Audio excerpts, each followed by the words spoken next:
Siete soci di una banca di credito cooperativo? Se sì, informatevi se quando andrà in vigore la legge 49 del 2016 che riforma le BCC, in caso di bisogno o di scelta potrete avere indietro le vostre quote di socio.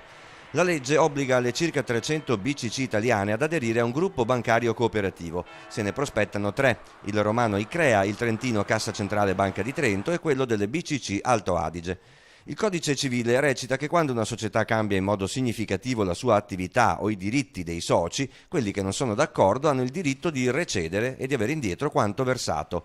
La riforma vorrebbe far passare che il codice non si debba applicare alle modifiche statutarie necessarie all'ingresso delle banche di credito cooperativo nel gruppo bancario scelto. In Veneto procedono intanto le fusioni tra BCC. Nel padovano Sant'Elena si è unita a Piove di Sacco in Banca Patavina. Prossimamente Banca dei Colli Euganei si unirà con la BCC di Adria.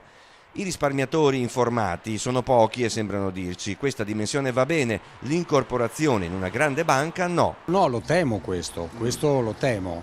Ecco, l'accorpamento che c'è stato per quanto riguarda questo istituto di fronte al quale ci troviamo non ha portato a questa, diciamo così, depersonalizzazione. Per le mie personali esigenze questo livello è più che, diciamo così, adeguato. Si viene a perdere quella particolarità che può dare una banca di medio livello. Tutte quelle che possono essere le fusioni eccetera eccetera rendono il cliente meno protagonista, di conseguenza c'è, come diciamo, una spersonalizzazione di quello che è il rapporto. È un pochino allargandosi, non è più la banca di una volta, e a dire la verità io mi trovo bene perché vengo qui, le operazioni che devo fare le faccio allo sportello come una volta.